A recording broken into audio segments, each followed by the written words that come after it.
લ્યો, શું તમારું નામ દાદા? મોહનભાઈ સામતભાઈ ખેતરિયા, તાલુકો ચોટીલો, જિલ્લો સુરેન્દ્રનગર.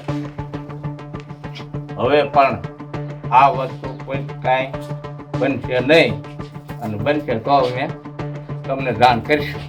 પપ્પા પેલે માફી માંગુ છું. અને આ બધા વચ્ચે હું આય હામું જોવો, આય જોવો. માફી માંગુ છું. તમે સમાજમાં અંધશ્રદ્ધા આ બાબતે ફેલાવો છો એ નક્કી ને? હા સમાજમાં હા અંધશ્રદ્ધા- પેલા બરાબર, આને લીધે અંધશ્રદ્ધા ફેલાય. નહીં. હવે આવું કરશો નહીં ને ભાઈ બીજી વાર? નહીં. બસ હાલો.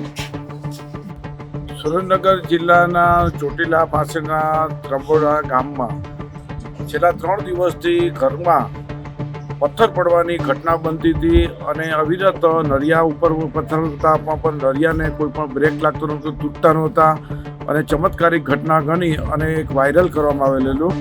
વિજ્ઞાન જાથાની ટીમે અને ચોટીલા પોલીસ સ્ટેશનની સાથે રાખી અને ઘરની મુલાકાત લીધી.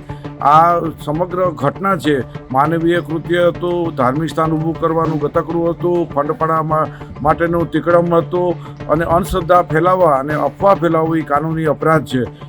મોહનભાઈ ખેતરિયા નામના વ્યક્તિ છે, તેઓએ સ્વીકારી લીધી, ભૂલ કબૂલી લીધી, માફી માંગી. માત્ર ને માત્ર ફંડફળા માટે, ધાર્મિક સ્થાન ઊભું કરવા માટે એક કાવતરું કર્યું હતું. તે કાવતરું પાર પડ્યું નથી અને અમે લોકોને અપીલ કરી છે કે આવા કોઈ પણ પથ્થર પડવાની ઘટના અને કોઈ ચમત્કારિક સાથે કે માતાજી સાથે કોઈ નિસ્બત નથી. માત્ર અંગત સ્વાર્થ માટે લાભના હેતુથી આ ગતકડું કરવામાં આવ્યું હતું. મોહનભાઈ સરમનુજીનો પરિવાર પણ એની સાથે આ ગતકડામાં જોડાયેલો હતો. પરિસ્થિતિ પામી અને જાહેરમાં માફી માંગી લીધી છે અને આ એક નવું ધાર્મિક સ્થાન ઊભું કરવાનું ગતકડું વિજ્ઞાન જાથાએ બંધ કરાવેલી છે અને અફવા અને અંધશ્રદ્ધા બંને નાબૂદ થયા છે અને લોકોએ આવા તૂતથી અળગા રહેવું તેવી જાથા અપીલ કરે છે.